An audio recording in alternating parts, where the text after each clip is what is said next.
जय श्री राम। प्रिय भक्त हो, आज हम रामायण का एक परम पवित्र अध्याय सुन रहे हैं। आज हम देखने वाले हैं वशिष्ठ ऋषि के पुत्रों का त्रिशंकु राजा को डांट बताकर घर लौटने के लिए आज्ञा देना तथा उन्हें दूसरा पुरोहित बनाने के लिए उद्युत देख शाप प्रदान और उनके शाप से चांडाल हुए राजा त्रिशंकु का विश्वामित्र जी के शरण में जाना। भक्त हो, इस परम पवित्र अध्याय को शुरू करने से पहले कमेंट में जय श्री राम ऐसा लिखकर प्रभु श्री राम के आशीर्वाद पाइए और चैनल को सब्सक्राइब कीजिए। जय श्री राम। राजा त्रिशंकु का यह वचन सुनकर वशिष्ठ मुनि के वे 100 पुत्र कुपित हो उनसे इस प्रकार बोले, दुर्बुद्धे, तुम्हारे सत्यवादी गुरु ने जब तुम्हें मना कर दिया है तब तुमने उनका उल्लंघन करके दूसरी शाखा का आश्रय कैसे लिया।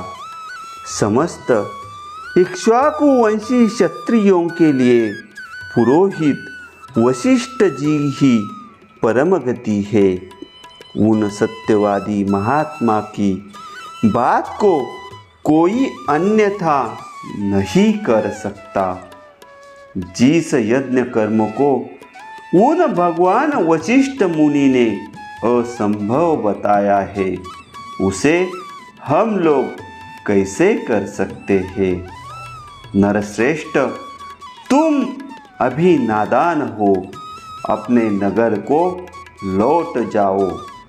पृथ्वीनाथ भगवान वशिष्ठ तीनों लोकों का यज्ञ कराने में समर्थ है। हम लोग उनका अपमान कैसे कर सकेंगे। गुरु पुत्रों का वह क्रोध युक्त वचन सुनकर राजा त्रिशंकु ने पुनः उनसे इस प्रकार कहा, तपोधनो, भगवान वशिष्ठ ने तो मुझे ठुकरा ही दिया था। आप गुरु पुत्र गण मेरी प्रार्थना नहीं स्वीकार कर रहे हैं, अतः आपका कल्याण हो। अब मैं दूसरे किसी के शरण में जाऊंगा। त्रिशंकु का यह घोर अभिसंधि पूर्ण वचन सुनकर महर्षि के पुत्रों ने अत्यंत कुपित होकर उन्हें शाप दे दिया। अरे जा, तू चांडाल हो जाएगा। ऐसा कहकर वे महात्मा अपने अपने आश्रम में प्रविष्ट हो गए। तदनंतर रात व्यतीत होते ही राजा त्रिशंकु चांडाल हो गए। उनके शरीर का रंग नीला हो गया, कपड़े भी नीले हो गए, प्रत्येक अंग में रुक्षता आ गई, सिर के बाल छोटे छोटे हो गए, सारे शरीर में चीता की राख सी लिपट गई, विभिन्न अंगों में यथास्थान लोहे के गहने पड़ गए। अपने राजा को चांडाल के रूप में देखकर सब मंत्री और पूर्ववासी जो उनके साथ आए थे उन्हें छोड़कर भाग गए।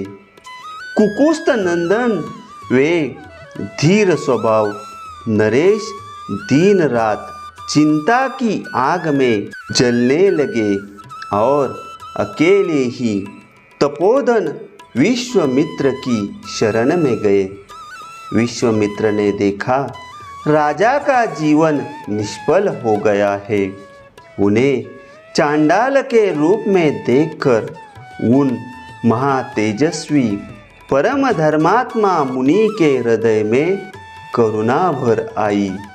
वे दया से द्रवित होकर भयंकर दिखाई देने वाले राजा त्रिशंकु से इस प्रकार बोले, महाबली राजकुमार, तुम्हारा भला हो।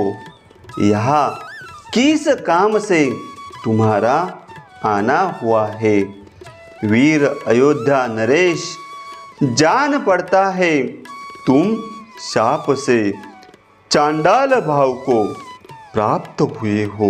विश्वामित्र की बात सुनकर चांडाल भाव को प्राप्त हुए और वाणी के तात्पर्य को समझने वाले राजा त्रिशंकु ने हाथ जोड़कर वाक्यार्थ कोविद विश्वामित्र मुनि से इस प्रकार कहा, महर्षि, मुझे गुरु तथा गुरु पुत्रों ने ठुकरा दिया।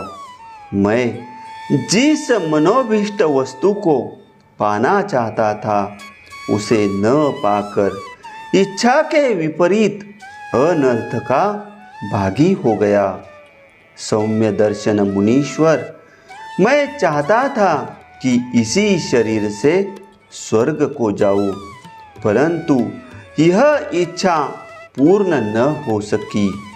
मैंने सैकड़ों यज्ञ किए हैं, किंतु उनका कोई फल नहीं मिल रहा है।